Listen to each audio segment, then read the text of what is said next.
call the roll, please? Trustee Cornell. Here. Trustee Miller. Here. Trustee Mulvaney. Here. Trustee Pierce. Here. Trustee Thomas. Here. Trustee Vree. Here.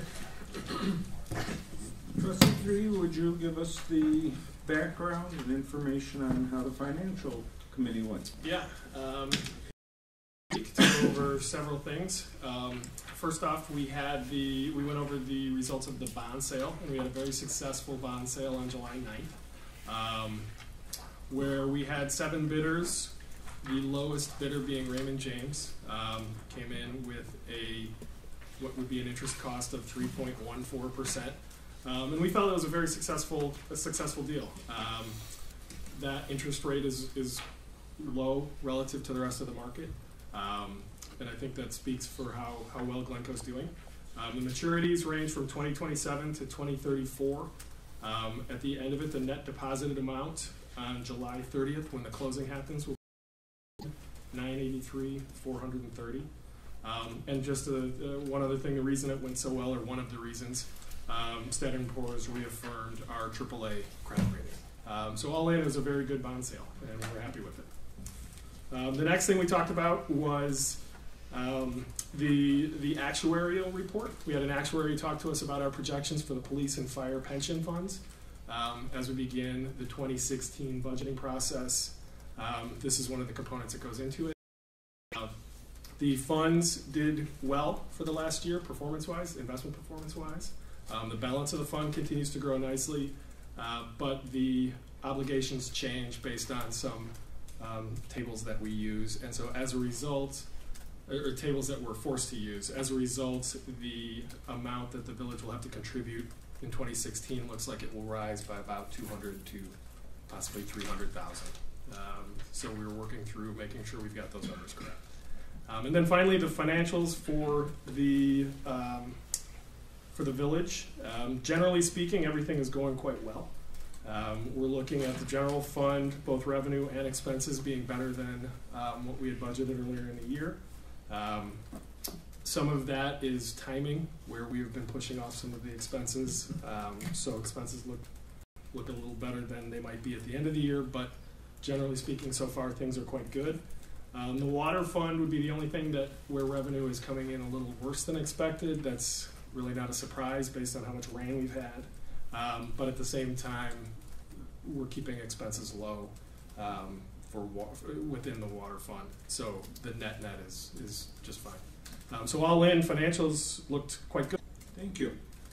At the committee of the whole, we really took up 2 subjects to discuss. One was to discuss concepts with staff for them to use in drafting revisions to the village liquor code to create a number of broad classifications to fit the licenses in, and the different concepts that go along with that. And the other subject we took up was the scheduling of 2 strategic visioning and planning meetings, one for August 27th and one for September 3rd, as village board workshops that will start at 6 p.m. on each of those dates to talk about long-term strategic planning for the village. All right. Is there anyone that has any questions on anything on the consent agenda? If there are no questions, may I hear a motion to adopt the consent agenda? I so move. Second? Would you call the roll, please? Trustee Cornell. Yes. Trustee Miller. Yes. Trustee Mulvaney. Yes. Trustee Pierce. Yes. Trustee Thomas. Yes. Trustee Vree. Yes.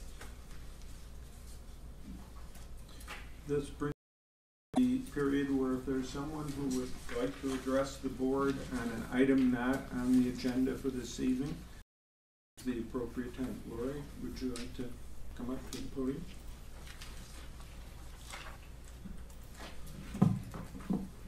This is always difficult. First of all, it's nice to see everyone here, so thank you for giving me time to talk, and I know that you've had a long day already. I just want to bring this issue or this idea. I'm not expecting any action or opinion on it tonight.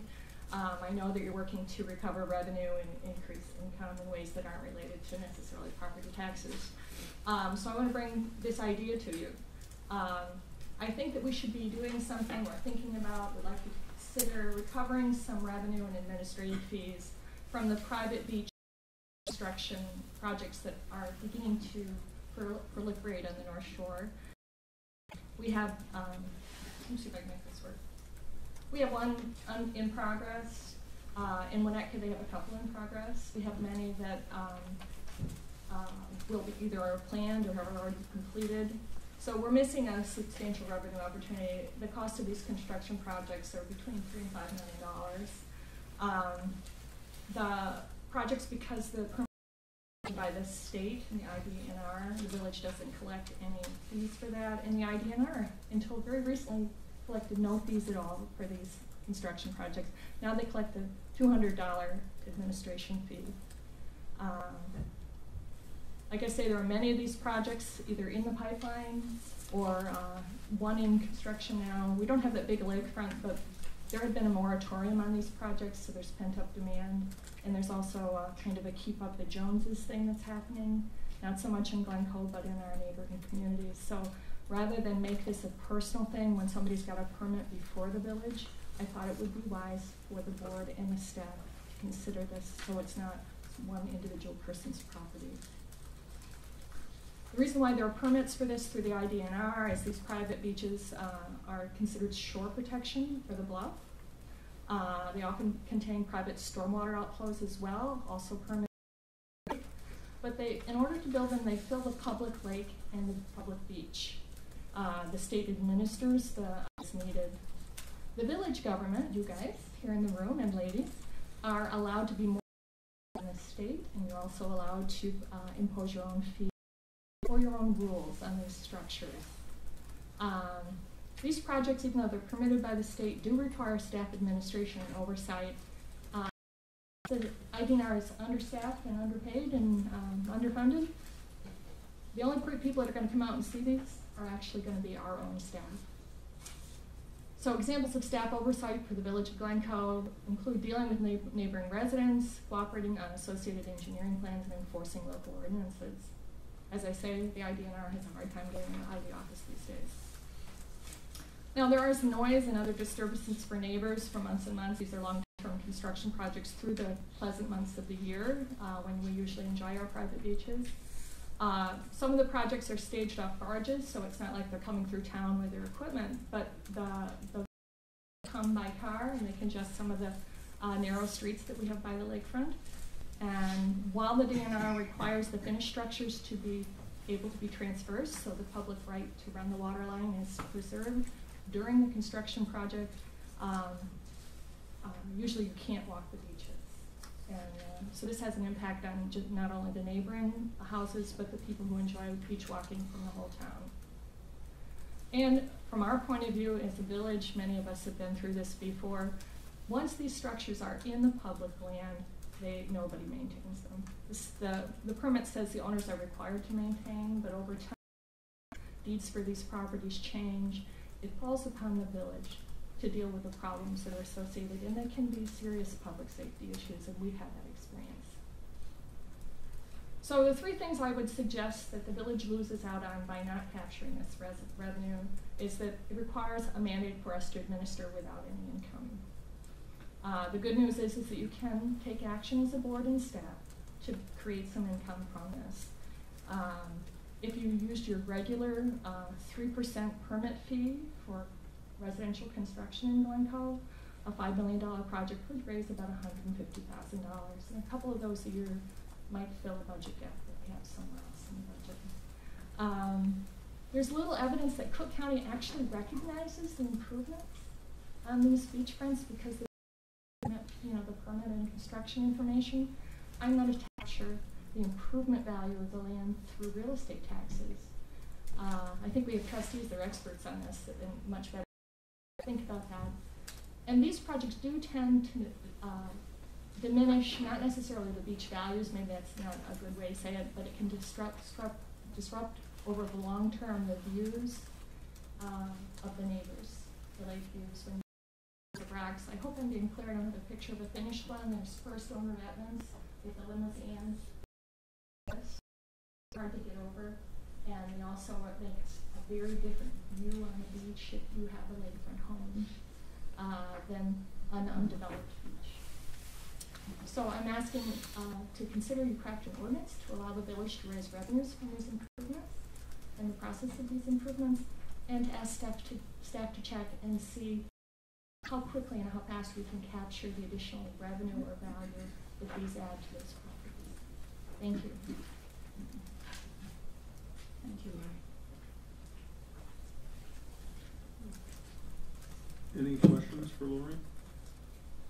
Well, I don't have a question, but I want to thank Lori for bringing it up and also comment on the fact that there is shoreline management plan, that maybe we can work some of the stuff into that shoreline management plan. I think is associated the hazard and the hazmat work. It's one of the elements of the hazmat plan, and so maybe all these things can come together and be looked at as a whole. Well, the other thing is I know some years ago there was an effort made to have flood protection ordinances passed by the village, and it would be important, I would think, to make sure that those are being enforced in some of these projects. And Lori, I assume you've delivered a copy of this to staff? Yes, I thought it would be fair for the staff to see this before I brought it to them. Okay, but that you will. Okay. And we are already looking into it. The one issue that we anticipate is that being a non-home rule community, we may not have the authority to impose any sort of fee, fine, or otherwise relative Right, because this may be different from. Correct. But we're going to be looking into that. Right, and could I clarify, I'm not looking for any punitive or Could fine. you come back? Thank you, Lori. I'm not suggesting that this be punitive or any fine related. I'm suggesting that we have a building code where we collect percent of contract fees when you build a new house. The value of these shore protections is often as much as a whole new house, and we are bringing that revenue down. So this is just purely revenue based, and it's just trying to bring these construction projects in our community under the building department's general practices. But I think that and I understand, Lori, but I think the question is we'd have to understand, do we have jurisdiction in the first place? What, That's the again, question. staff can clarify that for you, but my understanding is that, and Kenilworth went through this, they did have a project right next to their public beach. There was quite a controversy. I'm not trying to make this controversial. But what came up through that is that the community, the municipality, can be more restrictive than the IDNR in any way that it wants to be. But it cannot be less restrictive. And that includes fees. Thank you. There are a number of issues, because one of the things we were talking about in this that Lori was raising has to do with fees. The fee is related to the cost of administering the code and the things that we're permitted to regulate.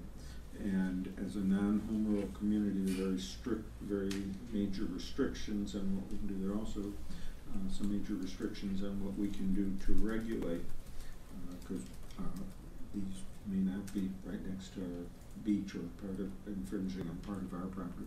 So it's necessary for us to, one, take a look at what the situation is and how what we would do would fit into that. And that's what staff will look into in order to make a recommendation if there are things that we could do. Because certainly we are interested in capturing streams of revenue that would reduce other people's taxes. And I have one more question. To what extent do these projects involve putting structures out into the lake? I've seen before, of course, that is somewhat derelict. Which has been removed since that picture was taken. Right. Yeah. But is that not permitted? That I could not answer for you at this particular moment. Lori seems to know the answer. Phil, just out of curiosity, who removed that structure? The homeowner? The homeowner removed it. They were required to At the remove village's urging. Yes, the village Village's urging, or the village having authority to tell them you have to? It was at the village's urging over a number of years. And this is an example of the village time and effort. I'm trying to understand how much time and effort can go into something like that, where we're not compensated and our staff isn't compensated. But to answer high water mark, which you can consider to be the towed bluff, the state has administration for the public trust doctrine.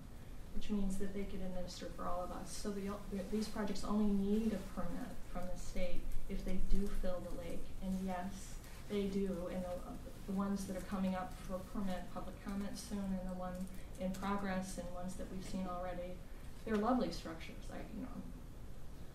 Require putting abutments out. I think the limit is 120 feet into the lake, and then they have to be filled with sand. There's engineering requirements, so they're very elaborate, and that's why they're so expensive to do.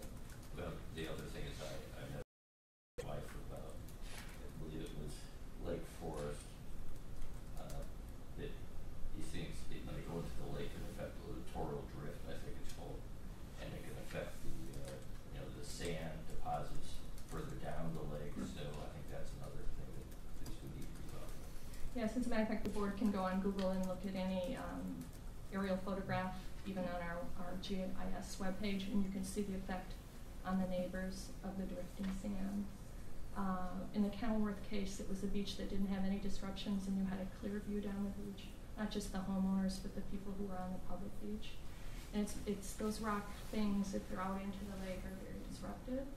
But we're not here to talk about the aesthetics. I just think that it could be a revenue generator, and it certainly takes the time of our staff, and it has some detrimental effects on the community.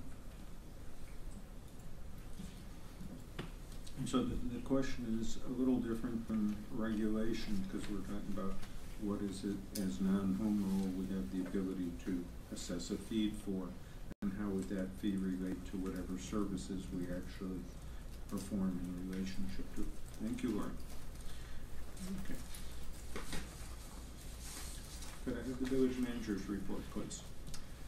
Thank you. Yes, this is one of the first things we'll do this evening under my report is something that we've started to do recently, and one of my more favorite things to do during the manager's report, which is to welcome some new employees to the village and to swear them in. So I think we'll start with that, Carrie, or are you going to introduce them first? I'll introduce them, then I'll have you swear. I think that's a great plan. Thank you, Phil. Mr. President, members of the board, it's my pleasure this evening to introduce our two newest officers, Jonathan Boersma and Derek Mortensen. We'll step up here. I'll spend a few minutes talking about each one of them, and I'll have Mr. Crowley come down here to administer the oath. Jonathan's joined by his parents tonight, Pam and Dave. And in May of 2014, John took the Glencoe Public Safety Commission's written examination for public safety officer. He was placed on our eligibility list, and we hired him in April of 2015. John comes to us with certifications as both a paramedic and a firefighter, which will allow us to expedite his timetable to become a fully cross-trained public safety officer for us. In fact, he's been employed as a paramedic firefighter since 2010. John attended and graduated from the 12-week Illinois State Police Academy on July 2nd, and since then he's been participating in our field training officer program over the last 2 weeks. We hope to release him to solo patrol in October. From what we've seen so far, we fully expect John to become a valued member of the department in a very short time. John will be taking the Public Safety Officer oath of office this evening to fill one of the vacancies created by the board-approved staffing level increase from 33 to 36 sworn officers earlier this year. Jonathan, congratulations and welcome. Thanks, sir. Next is Derek Mortensen. He's joined here tonight by his parents, Betty and Rich, his brother Tyler, and his girlfriend Michelle. Also in May of 2014, Derek took our written examination for public safety officer, was placed on our eligibility list, and we hired him also in April of 2015. While away at college, Derek attained a certificate in emergency medical technician, and he recently attained the basic firefighter certification. So again, Derek is giving us an opportunity to expedite his time frame to become a fully cross-trained public safety officer as well, which is very beneficial for us, both in time and in cost over the first 2 or 3 years of his employment here. Derek also attended the Illinois State Police Academy, graduated on July 2nd. He's also been part of our FDO program for 2 weeks. And again, based on the short time he's been with us and what we learned throughout his background investigation, we fully expect Derek to be an excellent addition to the department, and we look forward to many years of superior service from Derek. Derek also will be taking the Public Safety Officer oath of office this evening to to fill one of the vacancies as directed by the board when we increased from 33 to 36-1. Derek, congratulations. Mr. Crowley, if you want to administer the oath.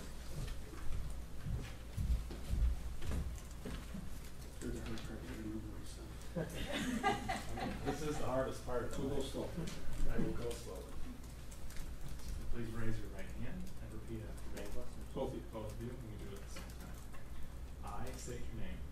I, John Morton, Do solemnly swear do solemnly swear that I will support the Constitution of the United States, that I will support the Constitution of the United States, the Constitution of the State of Illinois, the Constitution of the State of Illinois, and the ordinances of the Village of Glencoe, and the ordinances of the Village of Glencoe, and that I will faithfully discharge the duties of the position of Public Safety Officer. and that I will faithfully discharge the duties of public safety officer Got it. Very good. According to the best of my ability. according to my ability. Congratulations.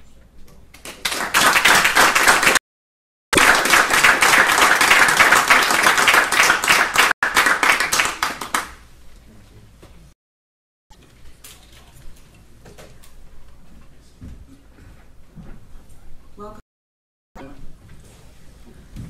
Glad to have you on board. Yeah. Thank you. My Thank question you to is, your families for coming. I've seen several police academy movies. Is much fun? Academy? No? No? All right. Welcome to both of you, and welcome to a wonderful family that we like to call the Village of Glencoe. And we're so pleased that you're joining the ranks of what is probably one of the most unique departments in the state of its kind, if not the most unique departments of the state, and you're joining a long tradition, and we're happy that you're here. So thank you, and thank you to your families for coming this evening. Thank you. I'm glad to be here.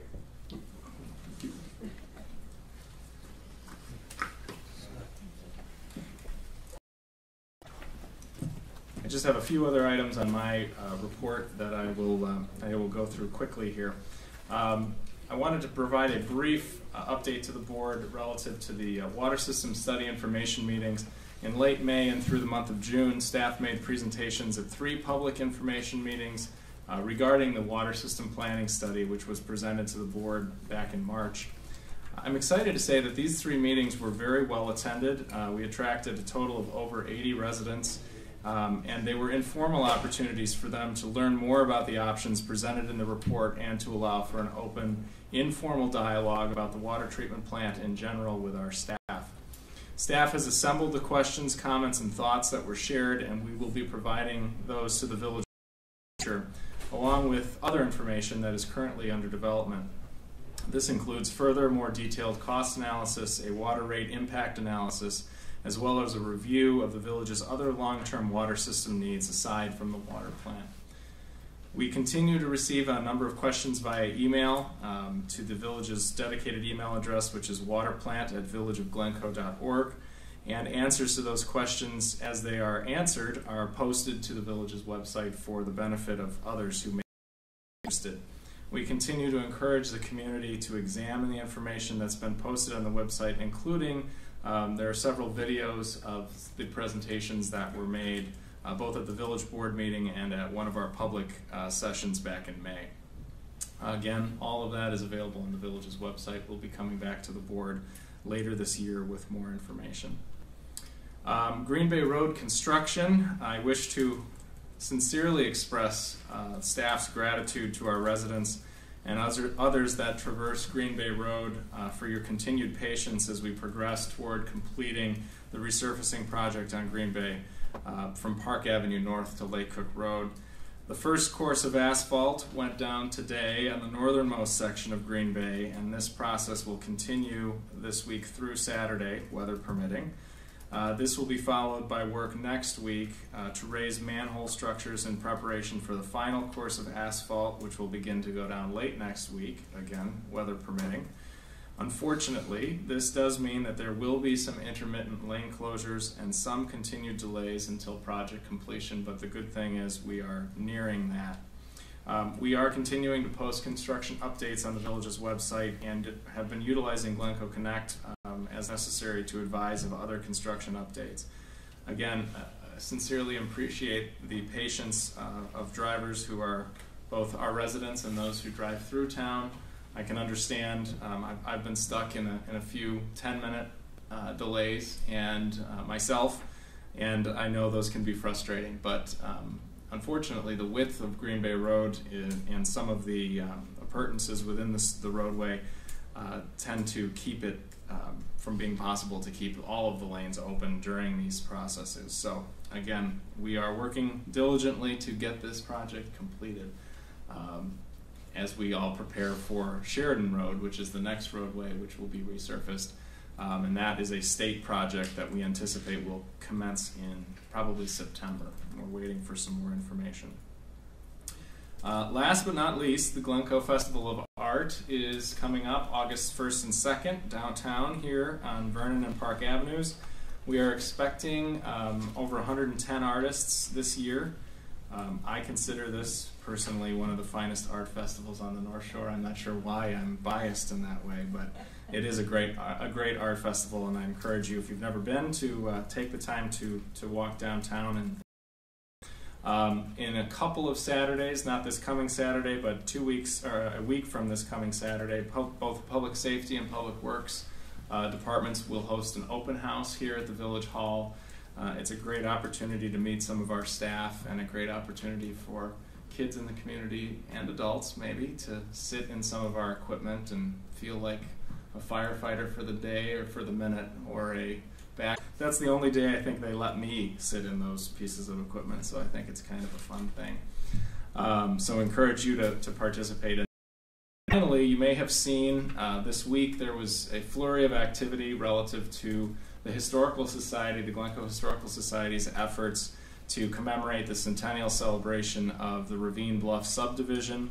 The decorated replica markers that were designed by Frank Lloyd Wright have been installed throughout the downtown area. There are 14 of them in strategic locations, and they are actually a really neat addition to our downtown. They will be in place through the end of September, after which they will be removed, and the majority of them will be auctioned off by the Historical Society at their gala event on October 3rd. So that is all I have, unless there are any other questions the board may have. I have a question about the Green Bay Road construction. There are some streets of which the one I live on is one that have no outlets other than Green Bay. So I guess the question is, it seems to me there's got to be some point at which entry and exit is liable to be blocked from that. And to what are there plans to allow the residents to know when that's going to be? Generally, this process is fast enough that the blockage will be no more than several minutes. Okay. If we were reconstructing the roadway completely down to the dirt, that'd be a different story, and we'd be making some accommodations. But luckily, the asphalt trucks actually move quickly enough where that is not quite as big of an issue. Okay. Good. Unless you would like to have it go longer. We can stop it there. Yeah. Lori? So on the shared road construction that's coming up, Mr. Crowley and I talked a little bit about bicycle amenities.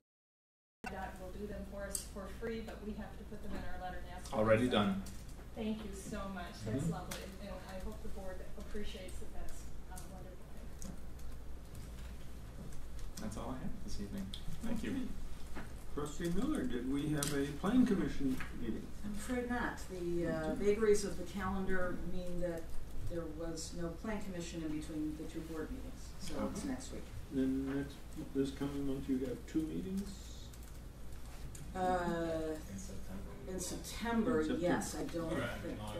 Yes, in August, but not this month. In this July, I think it's just 1 meeting. Right. One meeting which you didn't have, so it was peaceful. Yes, but we will have it, and who knows? That's true. Who does? All right. Golf Advisory Committee. Our meeting is this Monday, and as the President knows, he will be addressing the committee about various things to bring us up to speed. If anybody knows how to switch our climate back to what it used to be so that we have a little less rain, that would be helpful. Stella, again, however, has managed, despite the adverse effect on revenues from excessive rain, to also manage the expenses in a way that has kept us with revenues exceeding expenses. And that's a good thing. And basically, that's all I have for now. Okay. I did hear recently that they're saying there may be another mini ice age, so I don't think you meant switch it back quite that far back. No, I think what's happened is Seattle has no rain and over 90-degree temperatures, and we have lots of rain and about 70-degree temperatures. And those have sort of, if they went back to normal, it would be better for golf. There are other things that might not be so good, but for golf it would be better.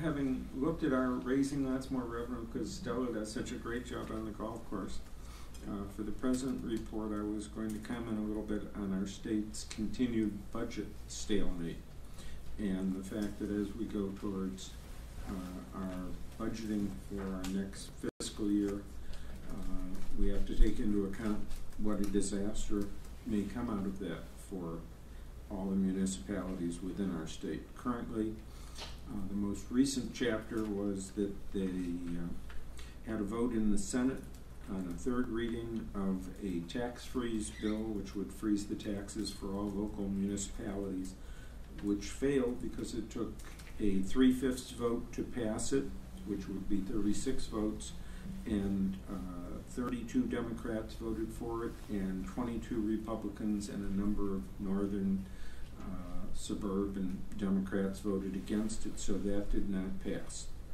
which caused many of the municipalities, such as Glencoe, to breathe a sigh of relief. Our Senator Dan Bisk voted present and did not vote for it. The General Assembly did pass a temporary 1-month budget, which they are sending to the governor, which as of today I was still hearing from the governor's staff that he is probably going to veto. So he doesn't feel that that accomplishes the purposes that he wishes, so they still appear to be heavily in conflict with each other. There is currently no discussion of public safety pension relief for northern municipal governments or relief from unfunded mandates being discussed either in the legislature or by the governor at this moment in time, which is unfortunate. They have talked about giving some relief to some of the southern municipalities of the state, although nobody's figured out how or what that would be. The case that has been suggested recently in the governor's discussion with the president of the Senate were compromises that froze or reduced taxes or tax revenue for the northern suburbs in return for giving extra help to the city of Chicago to meet its needs. And so even the Metropolitan Mayor's Conference were not ecstatic or in favor of that approach. And so far, the governor's non-tax reforms have been adopted, such as workers' compensation reform, prevailing wage reform, pension reform, or term limits. So unfortunately, the state government still seems to be at a total impasse with nobody having figured out how to put the egos to one side and work through how to handle the budget. So what that does is it puts the village of Glencoe in the position of not knowing whether we will be in a position to have the state even collect revenues that are owed to the villages as part of sales tax or other things and remit them. Although since under the law, if they did collect things such as sales tax, that they are required to admit, but in terms of income tax, absent action by the legislature, they would not be in a position to remit that. So at a time trying to figure out what our budget and revenues will be to continue paying for this year's budget, trying to figure out what happens if this type of stalemate goes. Mentioned as part of the President's report, serious things for the village to figure out how to try and cope with. Last item on my agenda is that our next board meeting will be August 20th. We hope to take photos of the board at that meeting for that type of thing. So with a headshot, we're returning instead of to our wonderful quiet summit dress to coats and ties for that session, and so I mentioned that. Yeah. I appreciate it. Especially Barbara. She will look terrific in her garb. She looks terrific in everything. Alrighty. Is there anyone else have any comments or things, or are we ready for a motion to adjourn? I've got a quick comment, probably totally inappropriate, but I'm going to say it anyway. The state senator who chooses to vote present, would there be any way for you as the, in your position, to maybe speak with some of the peers to you to send a letter perhaps to encourage this elected official that can show up and vote present, that maybe would be appreciated if he would vote? Well, actually, both I and my peers have spent a lot of time trying to urge and help both the governor and the legislature reach a compromise. So we do spend a great deal of time, and have over the last several months, engaged in that process. In this instance, the senators that voted present were following the wishes of the municipalities, because what they were being asked to vote on would disadvantage all of the municipalities in northern Illinois and would severely injure a village such as Glencoe, which is a residential community whose basic source of tax revenue is property taxes. And by capping those would prevent us from being able to meet many of our budgetary needs that our residents expect from us to do. And so they were operating on the theory that all of the municipalities have explained to them, it's one thing if we can get relief from unfunded mandates, which run about half of our budget costs, so that we had savings, we would be happy to do something that would help the state in terms of savings. But absent that, it did not make sense to take the municipalities who had, especially in northern Illinois, budgets through carefully cutting and shepherding their resources through the recession, and penalize them so that revenues can be upstream to the states and our taxpayers be asked to pay greater revenues to the state to cover the continued excesses that the state did during the last several years. So I think that they all, being all of the people that voted present on that particular one, because the terms of that compromise that was in front of them were so injurious to local municipalities, they were carrying out what they had been asked to by all of the local villages under these circumstances. Wouldn't that be a no vote then? Well, the difference is they're hoping to work out a compromise, and so they're not indicating that they would vote no on all of the things that were in that legislation. They're indicating that absent a fair compromise that would get the state moving, they were not prepared to vote for something that was primarily designed to injure local government, because they had, the Cullerton had not put anything into it that would help local governments other than one, the city of Chicago. And so what they were doing was they weren't going to say they wouldn't work for compromise, because they were engaged in trying to work out all of this and trying to get the sides to come together. But they weren't going to vote for something that would merely put the governor into a trip bag and not accomplish anything hurting northern municipalities for the benefit of Chicago. So it's a very tricky thing, and part of the problem is most of the time nobody knows what any of it means, because they can't ever corral enough of the issues on a rational basis and agree to compromise them that they can come to a bill that they all agree on. So just as they've tried to go back to what they used to do when they were trying to figure out how to do the budget, they sent the governor a budget for 1 month, but the month was such that they would then make it very hard to adopt a budget to be reduced to fit their revenues, including any increases that the governor would agree to. So they were actually, again, trying to put them into a position where they would overspend during the 1 month and then make it that much harder to figure out how to make the compromises going forward. And it all related power plays, because what you've got is three egos working.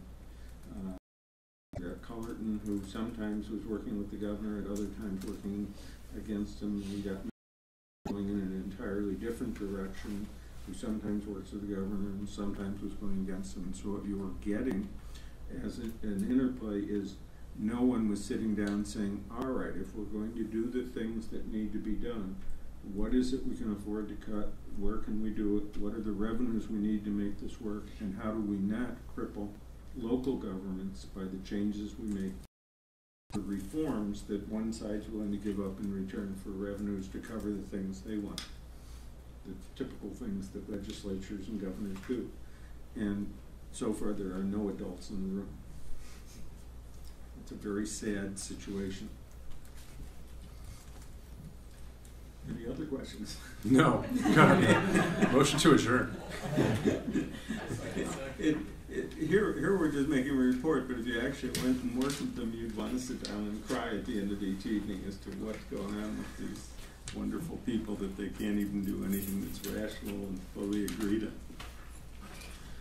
And We then, have a motion on the table. And a second. A second. roll call. Trustee Cornell. Yes. Yes. Trustee Mulvaney. Yes. Trustee Pierce. Trustee Thomas. Yes. Trustee Bree. Yes. My short answer ensured that they'd all vote to end it.